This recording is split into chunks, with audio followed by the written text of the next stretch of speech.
예, 안녕하십니까. 2주 만에 뵙게 됐습니다. 지난주는 컴퓨터 시스템이 좀 문제가 있어서 부득이 방송을 못하게 되었습니다. 죄송합니다. 이번 주에는 지난주에 이어서 락강 세미나 7 어떤 내용인지 한번 살펴보겠습니다. 오늘은 욕망의 주체화 그리고 선의 윤리의 락강적 관점 이런 제목으로 한번 살펴보겠습니다. 사르트르의 변증법적 이성 비판.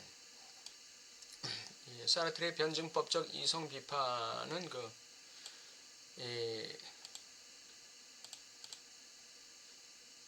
역사 안에서의 인간의 위상이 뭐냐, 사회적 관계에서의 인간의 주체적 위상이 뭐냐, 이제 이런 부분에 대한 질문에 대한 해답을 찾는 과정이죠.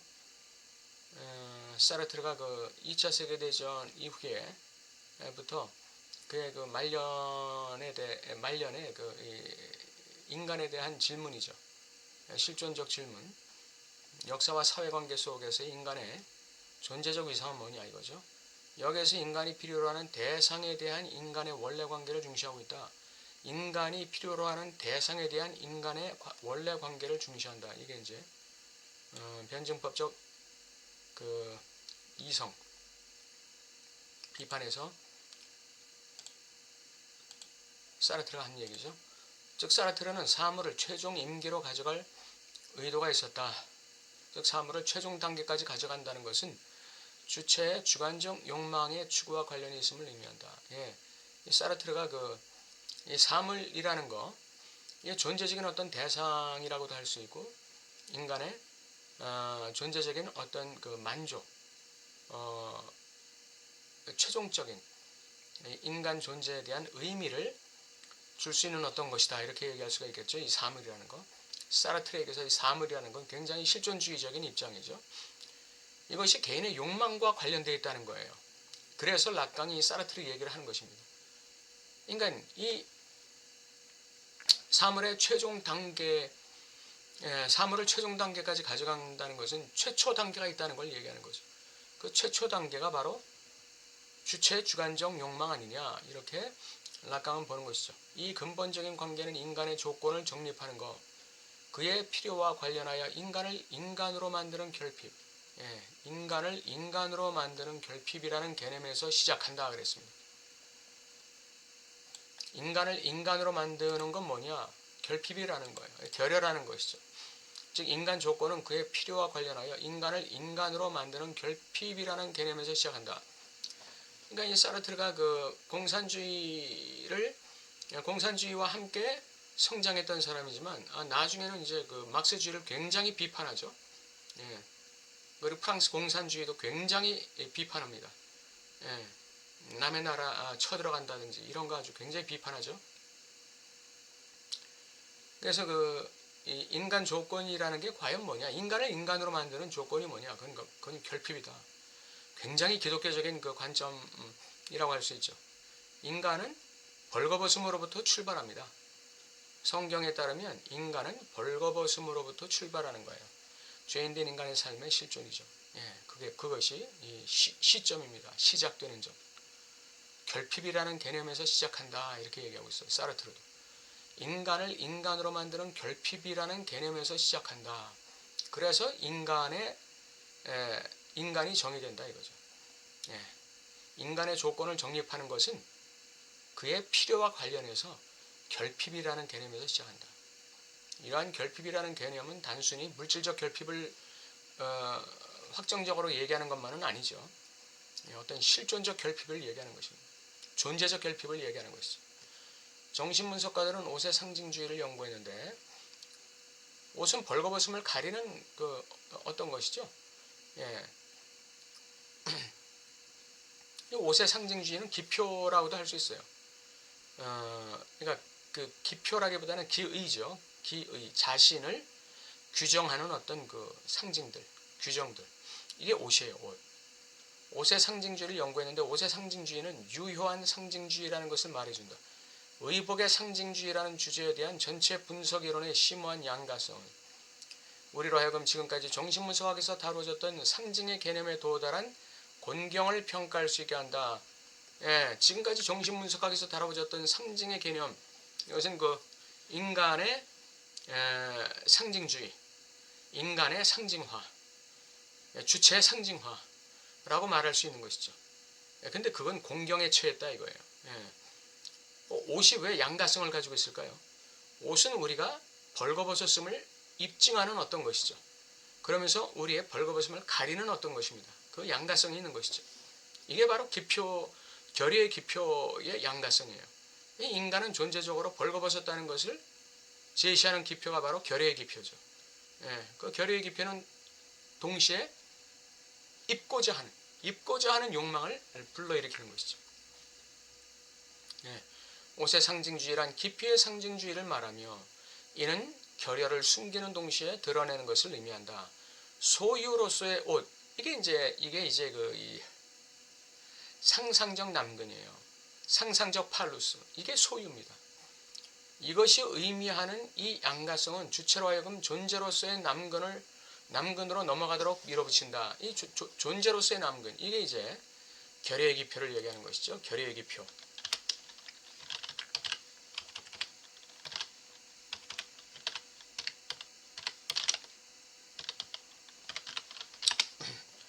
존재로서의 남근, 결의의 기표, 상징적 팔루스죠. 상징적 팔루스.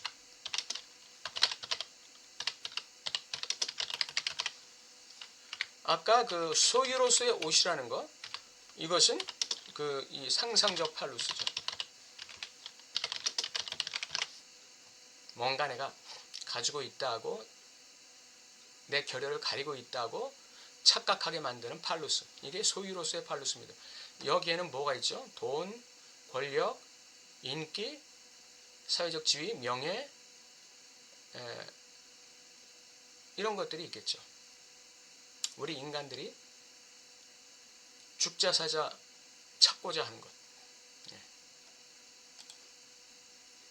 저주받는 남근과 양털의 외사, 소유의 남근인 것 같지만 결여를 드러내는 남근. 이 옷감은 우리의 벌거벗은 몸을 전체적으로 가리지만 거기에는 한계가 있다는 거예요. 옷이, 권력이라는 옷이, 돈이라는 옷이, 명예와 인기와 지식이라는 옷이 우리 벌거벗은 몸을 전체적으로 가리지만 거기에는 한계가 있다 이거예요.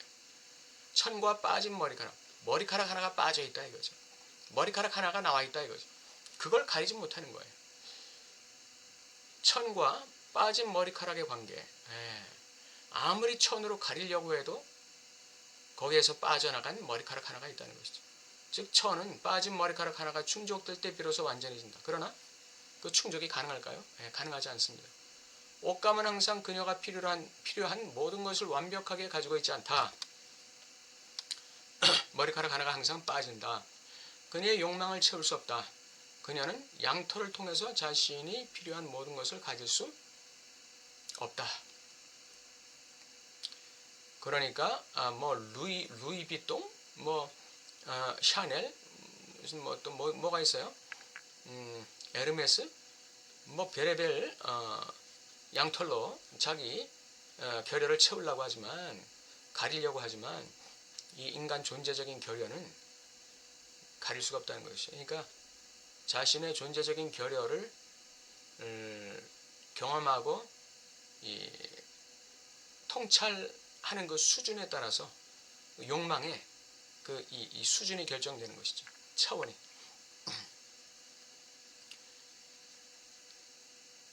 얼마나 이 숭고한 욕망으로 가느냐. 그게 결판나는 것이죠. 그러니까 지하를 갖다가 3층 파고서 100층 건물 올리겠다는 사람은 이건 상상계죠.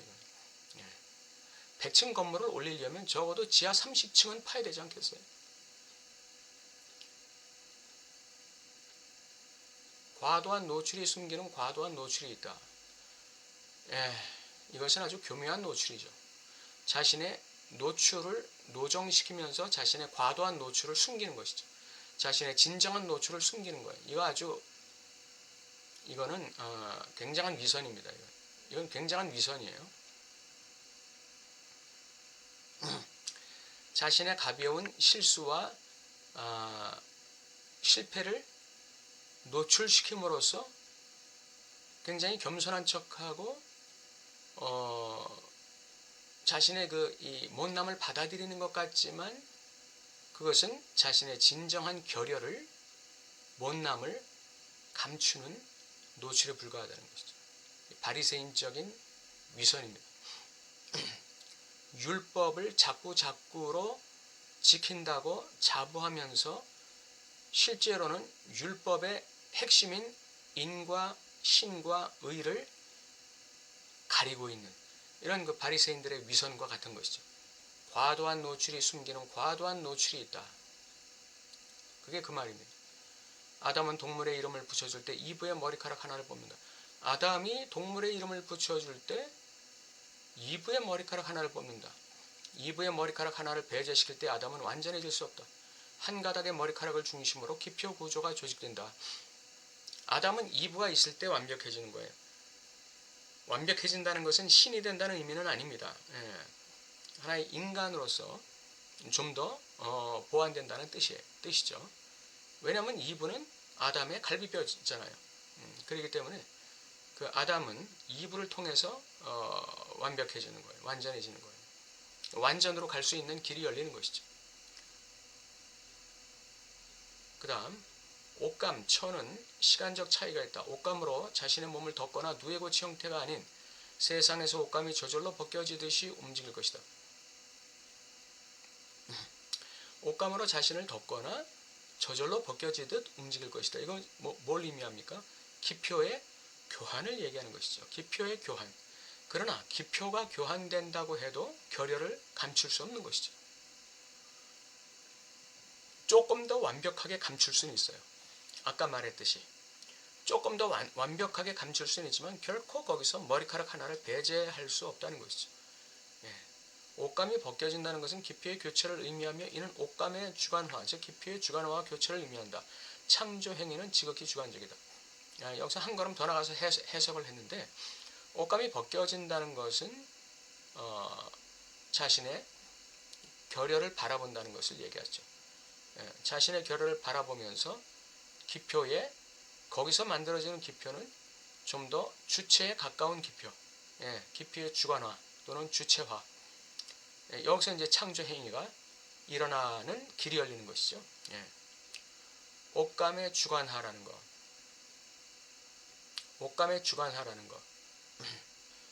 상상적 팔루스로서의 옷감이 아니라 옷감의 주관화, 주체화라는 것. 굉장히 중요한 것이죠. 기표의 주체화가 되는 것이죠. 기표의 주체화는 자신의 벌거벗음과 대면하는 사람에게 주어지는 혜택이라고 할 수 있습니다. 기표의 주관화는 모든 형태의 자연생성과 구별된다.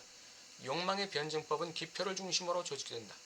그리고 사회 전체의 필요는 개인 주체의 필요의 창조 행위로부터 구성된다. 이게 락강의 관점이죠. 개인 주체의 필요는 사회 전체의 필요로부터 충족된다. 이게 공리주의적인 입장이죠. 그리고 사회 전체의 필요는 개인 주체의 필요의 창조 행위로부터 구성된다. 이건 락강적 입장이죠. 사회 전체의 공유와 경쟁은 개인의 주관적 기표와 창조 활동을 중심으로 구성되어야 되는 것이죠. 개인의 필요에 의한 창조 행위, 이것이 우선되는 거예요. 사회 전체의 필요, 즉 공리보다 개인의 주체적 필요를 위한 창조 행위, 이것이 우선되고 이것이 더 중요한 것이죠. 주관적 주인 기피의 창조와 현실의 주관화를 기초로 해서 사회의 경쟁과 공유가 조직되어야 한다. 그러니까 이 주관적 이 창조 행위, 현실을 주관화시키는 이 주체 행위가 서로 부딪힐 때는 국가가 그것을 중재해주면 되는 거예요. 그러니까 국가의 그 역할은 거기에서 끝나야지. 국가가 개인에게 이거 해라, 이거 벌어먹고 살아라, 저쪽으로 가라, 이런 거 지시하면 됩니까? 그건 전체주의, 공리주의 이런 데서나 그런 게 있는 것이죠. 철저하게 개인이 우선입니다. 개인이 우선이에요. 개인의 자유, 개인의 주관적 이 삶, 현실을 주체화시키는 개인의 그 활동, 이게 이제 창조 행위거든요. 이런 것이 우선시되면서 이런 것이 부딪히거나 어떤 사회적인 결여를 드러낼 때 또는 사회적인 그 기회라든지 그 자원의 한계를 드러낼 때 이럴 때 국가가 개입해서 조정해 주는 거예요. 예. 그것도 공평하게 해야 되겠죠. 공평하게. 예. 그러니까 국가가 제대로 유지되기 위해서는 개인의 자유를 철저하게 존중해야 되고 그 다음에 국가는 정의가 있어요. 정의가. 국가는 정의 빼면 시체입니다. 국가는 정의. 개인은 자유 빼면 시체고 국가는 정의를 빼면 시체가 되는 거예요. 그 있을 이유가 없는 거예요. 이거는. 복음서의 말씀 즉 그들은 사람들에게 백합화의 옷과 새 깃털의 모조품을 제공한다. 복음서에 이런 말씀은 없습니다. 예. 좀 더 정확하게 말씀드리자면 그 마태복음 6장에 나오는 말씀 같아요. 이게 들에 백합화를 보라. 심지도 않고 길쌈을 매지도 않는데 하늘에 천부께서 돌보신다. 또 하늘에 나는 공중에 나는 새를 보라.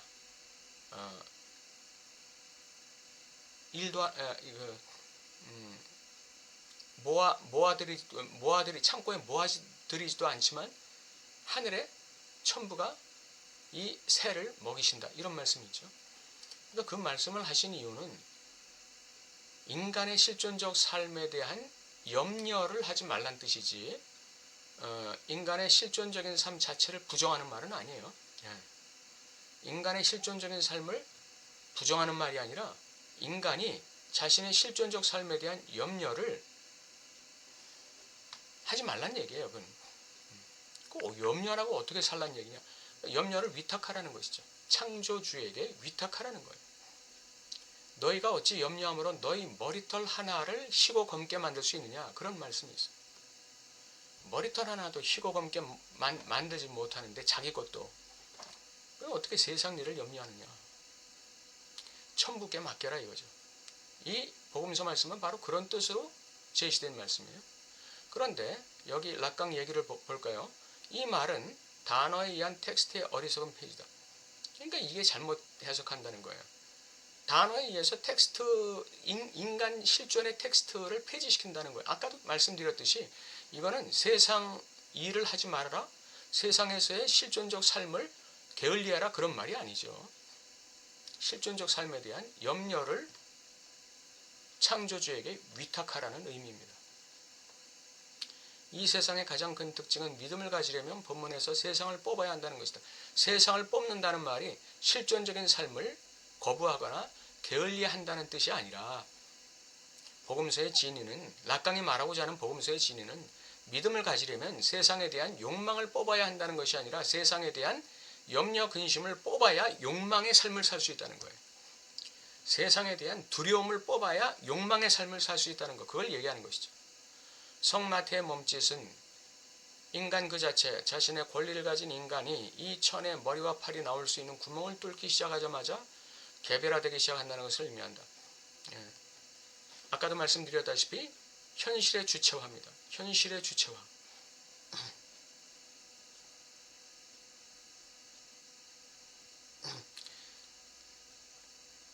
머리와 팔이 나올 수 있는 구멍을 내가 뚫어야 되는 거예요. 뚫려 있는 것을 내가 입는 게 아니라 천에 머리가 나올 수 있는 구멍, 팔이 나올 수 있는 구멍을 내가 뚫는 거예요. 이게 개별화를 이것이 개별화예요. 이게 주체의 개별화라는 뜻입니다. 옷을 입은 상태 즉 충족된 욕구를 가진 상태로 자신을 조직하는 것이다. 자신을 조직하는 거라고 했어요. 머리와 팔이 나올 수 있는 구멍을 자기 권리로 뚫는 것이 자신을 조직하는 거예요. 그럼에도 불구하고 그는 계속해서 무엇을 바랄 수 있을까? 옷만 만들었다고 그의 욕망이 끝날까요? 그렇지 않죠. 주체의 욕망은 한이 없다. 그러나 뭔가 더 바라는 게 있는데 그게 애매모호할 뿐이다. 주체에는 끊임없이 욕망을 욕망하는 거예요. 내가 욕망하고자 하는 그 욕망을 유지하는 거예요. 욕망하고자 하는 욕망, 그게 중요한 거예요. 그게 무엇을 욕망하느냐보다 내가 욕망하고자 하는 그 욕망을 유지하고 있느냐, 이게 더 중요한 것이죠. 대상은 모호한 거예요. 대상은 정해져 있지 않아요.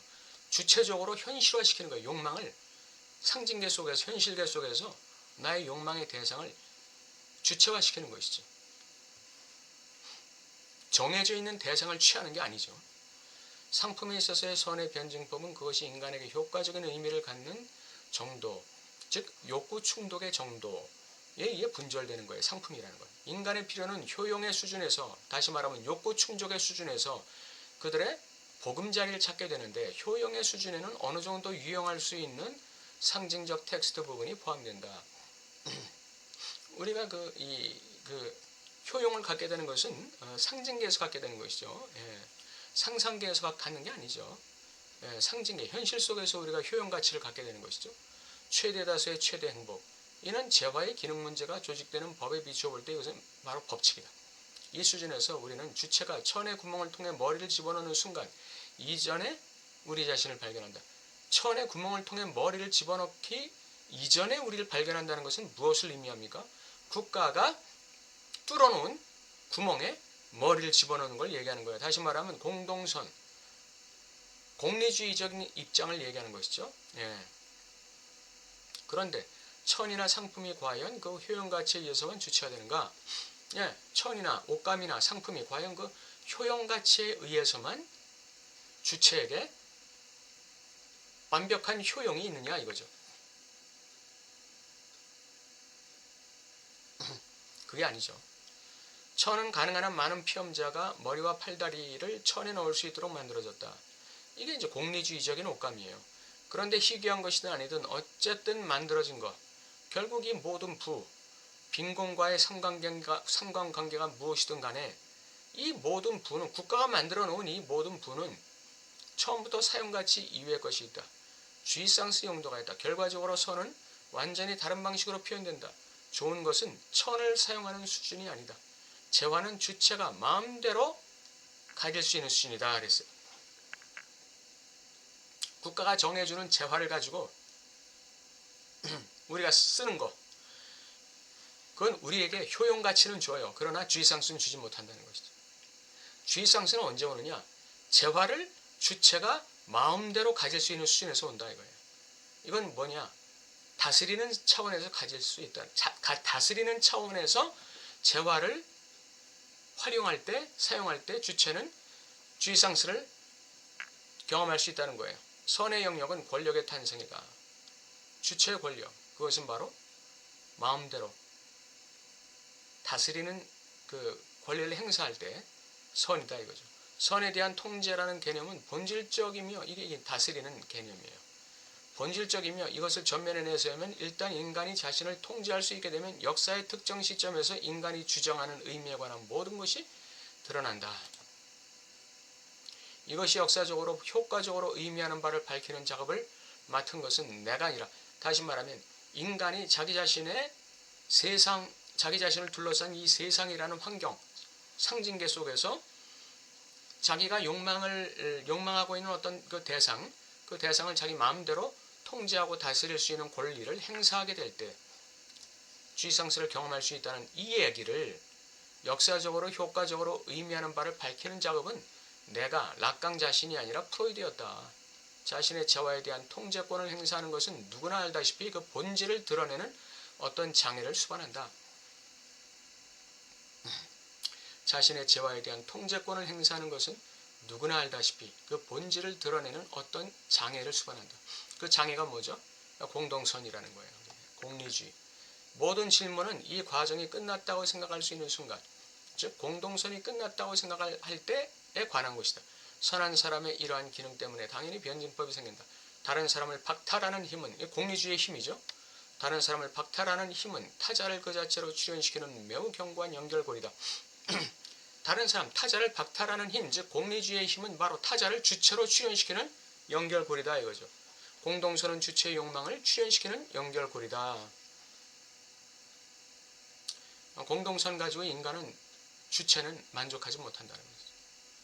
주체는 재화에 대한 통제권을 행사할 때, 다시 말해서 현실 속에서, 상징계 속에서 주체의 욕망을 자유롭게 추구할 수 있을 때, 그때 자유롭게 추구하면서 그 창조 행위를 영위해 나갈 때, 이때 주체는 주의상실을 경험할 수 있다, 이 얘기죠. 궁핍에 대한 나의 이전 말을 기억하라. 나는 그것이 아무것도 박탈되지 않은 한 상징적 질서로서 그 자체로 제정된 기능이라고 말했다. 락강이 얘기하죠. 우리가 이렇다고 생각하는 것은 원래 우리가 가진 것이 아니다, 그죠? 그러니까 궁핍이라는 것, 이 궁핍이라는 말을 썼는데 여기서는 이건 그 박탈입니다. 박탈. 그 락강이 말하는 그 거세의 3단계, 결의의 3단계가 뭐죠? 첫째, 좌절, 상징적 어머니에 의한 좌절, 그 다음 상상적 아버지에 의한 박탈, 그 다음 실제적 아버지에 의한 거세. 여기서 이 박탈, 이게 굉장히 중요합니다. 이 박탈, 이것이 바로, 이것이 초자로서의, 초자적인 법으로서의 아버지예요. 예. 상상적 아버지가 바로 초자의 법입니다. 그 다음 실제적 아버지는, 이거는 거세시키는 아버지, 그러니까 결여를 가져오는 아버지죠. 결여, 상징적 거세, 그 결여를 통찰하게 하는 아버지. 이게 이제 실제로서의 아버지고, 사실 가장 중요한 건 상상적 아버지. 그 상상적 아버지의 박탈, 이것이 결의의 3단계 중에서 아주 핵심입니다. 이 상상적 아버지가 바로 초자로서의 법인데, 이 근원을 프로이드는 뭐라고 얘기했다고요? 모세 10계명이라고 얘기한 것이죠. 예, 모세 10계명.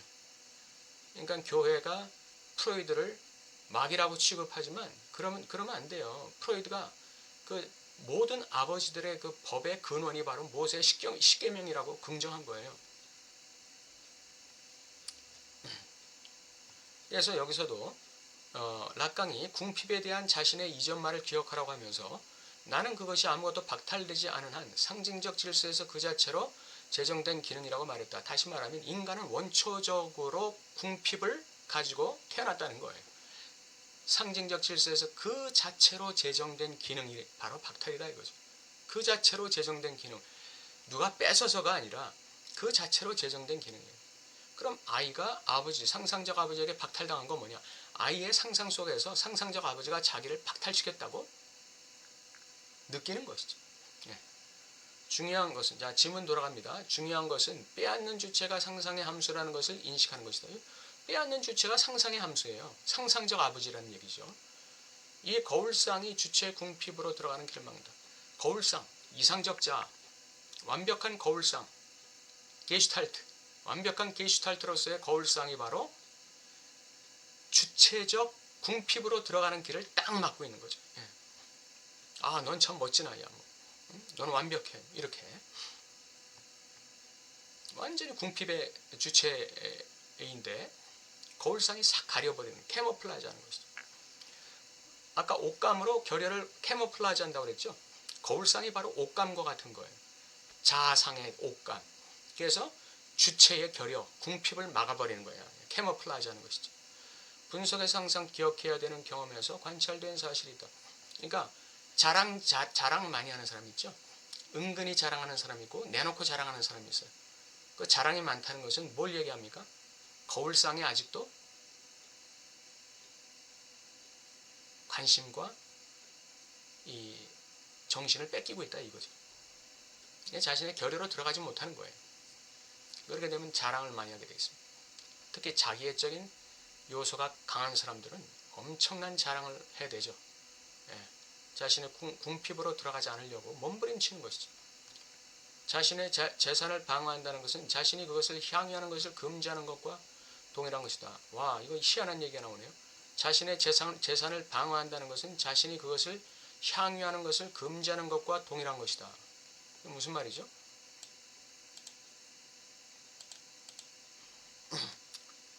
진정한 궁핍은 자신의 재산을 향유하지 못하는 것이다, 이 말이에요. 궁핍을 수용할 때 진정한 자유의 길이 열린다. 향유의 길이 열린다. 재산을 방어한다는 것은 그걸 가지고 뭐 하겠다는 거예요? 결여를 막겠다는 것이죠. 재산을 방어한다는 것. 그것 가지고 자신의 결여를 막겠다는 것. 그건 곧 뭐냐? 향유하지 않겠다는 것 같아요. 그럼 재산 가지고 자기 재산 가지고 향유를 누리는 사람은 뭐냐? 그 상상적 향유죠. 상상적 향유예요. 향유한다고 착각하는 거에 불과하다 이거죠. 진정한 향유는 어디 있어요? 진정한 향유는 궁핍과 대면할 때, 궁핍을 수용할 때, 여기에 진정한 향유의 길이 열리는 것이죠. 왜 궁핍을 수용할 때 진정한 향유의 길이 열리는가? 그건 놓을 수 있기 때문에 그렇죠. 자기의 재산을 방어하지 않고 놓을 수 있기 때문에. 놓지 못한다는 건 아직 궁핍의 수준에 들어가지 못했음을 증명한다. 주체의 궁핍에 들어갈 때 거기서 얻는 주인기표야말로 진정한 주체의 주인기표가 된다. 궁핍 속에서 획득하는 기표, 이것이 주체를 욕망하게 만드는 기표가 되는 것이죠. 주체가 궁핍으로 들어간다는 건 굉장히 중요한 것입니다. 이건 기독교적으로도 굉장히 중요한 것이에요. 주체가 궁핍으로 들어간다는 것은 뭘 얘기합니까? 주체가 자신의 존재적인 결여로 들어가면서, 다시 말하면 자신의 죄성으로 들어간다는 걸 의미하는 것이죠. 기독교적으로 말하면 죄성을 깨닫는 거예요. 자기의 죄됨, 자신이 죄인이라는 걸 깨닫는 것이죠. 자신이 얼마나 심각한 죄인이라는 것을 깨닫는 수준에 따라서 기독교적인 성화의 수준이 결판나는 것이죠. 락강식으로 말하면 주체가 자신의 궁핍의 수준에 내려가면 내려갈수록 고상한 주체, 숭고한 주체화의 수준이 거기서 결정되는 것이죠. 마지막입니다. 이제 선의 영역은 우리의 욕망의 길에 강한 벽을 세운다. 사실 그것은 매 순간 그리고 항상 우리가 다루어야 할 첫 번째 장벽이다. 그게 뭔가요? 우리는 그것을 건너는 것을 어떻게 생각할 수 있는가? 그것은 우리의 경험이 이끄는 방향을 파악하려면 선에 대한 어떤 이상에 대한 근본적 거부가 필요하다는 점을 지적한다. 선의 영역이 우리가 욕망의 길로 가는데 장벽이라는 거예요. 그게 어떤 선입니까? 철학적 선을 말하는 것입니다. 공동체적 선을 말하는 것이에요. 공리주의적 선을 말하는 것이에요. 그것이 우리가 욕망의 길로 가는 길을 막는 강력한 장벽이다 이거죠. 이거에 대한 근본적인 거부가 필요하다 그랬어요. 이거에 대한 근본적인 거부가 필요하다. 락강이 이렇게 얘기하고 있는 것이죠. 오늘 이 욕망의 주체화가 뭐냐? 욕망의 주체화. 욕망할 수 있는 자유. 그리고 욕망을 통해서 자신의 현실을 주체화할 수 있는 자유. 이 창조 행위의 자유. 이게 있을 때, 이것이 공동선보다 중요한 것입니다. 이것이 철학적인 선보다도 중요한, 아리스토텔레스적인 선보다도 중요한 것이고, 공리주의적인 공동선보다 중요한 것이죠. 이것이 기초가 되어서 그 다음에 공동선이 이루어지는 것이죠. 락강은 그 부분을 철저하게 강조하고 있는 거예요. 선의 윤리의 락강적 관점. 선의 윤리의 락강적 관점은 공동선이나 아리스토텔레스적인 선이나 철학적 선이 아니라고 분명히 얘기했어요. 거기에 대한 근본적인 거부가 필요하다. 이렇게 락강이 얘기하고 있는 것이죠. 오늘 욕망의 주체화와 선의 윤리에 대한 락강적 관점에 대해서 살펴봤습니다. 또 다음 주에 뵙기로 하겠습니다. 감사합니다.